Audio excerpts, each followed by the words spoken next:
नमस्कार दोस्तों, universal study अड्डा के यूट्यूब चैनल पर आप सभी का फिर से स्वागत है। जैसा कि दोस्तों आपका जो है हिंदी का पेपर जो है द्वितीय सेमेस्टर बीटीसी द्वितीय सेमेस्टर के पेपर चल रहे हैं और इसमें आपका 6th जो क्वेश्चन पेपर है हिंदी वो हो चुका है। चलिए फटाफट से इसका सॉल्यूशन देख लेते हैं कि इसके जो है उत्तर क्या है। देखिए, सबसे पहला आपका वस्तुनिष्ठ प्रश्न यहाँ पे आया था कि उच्चारण शिक्षण का उपर्युक्त अवसर क्या है। तो आपके पास 4 अवसर आपको जो दिए गए थे, प्राथमिक है, माध्यमिक है, स्नातक है या उपर्युक्त तीनों।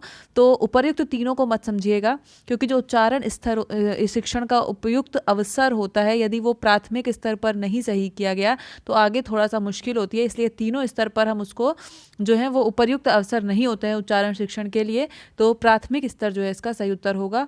जिसने भी 4th लगाया होगा तो फिर उसका गलत होने की संभावना है। यहाँ पे ऑप्शन नंबर 1 प्राथमिक स्तर जो है वो इसका सही उत्तर होगा। इसी के साथ दोस्तों वीडियो पसंद आ रहा हो लाइक करते चलिएगा, और जिन्होंने भी हिंदी का पेपर दिया है, जो भी आपके बैचमेट्स हैं, जो भी पेपर देने के लिए जा रहे हैं, उनके साथ शेयर जरूर कीजिएगा। देखिए, नेक्स्ट क्वेश्चन है कि गोदान उपन्यास के लेखक कौन है। जयशंकर प्रसाद, सूर्यकांत त्रिपाठी निराला, मुंशी प्रेमचंद या फिर महादेवी वर्मा। मुंशी प्रेमचंद का गोदान जो है बहुत ही फेमस जो है वो उपन्यास है। अगला प्रश्न है कि जितना संभव हो सके वाक्यांश के लिए एक शब्द क्या है। यथासंभव, यथासाध्य, असंभव या फिर यथाक्रम। तो यथासंभव कहते हैं कि जितना संभव हो सके। अगला प्रश्न है कि निम्न में से कौन सा गुणवाचक विशेषण है। जो गुण मतलब किसी चीज़ का गुण और दोष बताता है वो गुणवाचक विशेषण होता है। यहाँ पे आपके पास 4 ऑप्शन थे, थोड़ा, ज़्यादा, 3 या फिर कठिन।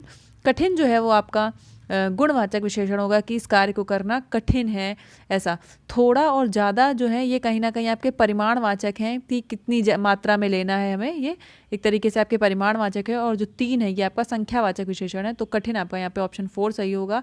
अगला क्वेश्चन नंबर 5 है कि क्रिया के मूल रूप को क्या कहते हैं। क्रिया के मूल रूप को जो है धातु कहते हैं। ऑप्शन नंबर 2 आपका यहाँ पे सही होगा। बढ़ते हैं अतिलघु की तरफ, और यहाँ पे देखिए आपके जो 5 अतिलघु आए उनमें से जो पहला अतिलघु था वो पूछा गया है आपसे कि उपसर्ग जो है वो किसे कहते हैं। तो जो जब भी किसी शब्द के मूल में यानी किसी शब्द के पूर्व में जो है एक शब्दांश लगाते हैं हम उसे जो है उपसर्ग कहते हैं, और जिसके बाद एक नया शब्द बनता है, जैसे उप है, परि है, नी है, प्रति है, परि है, ये तरीके से जो लग के बनते हैं शब्द वो उपसर्ग कहलाते हैं।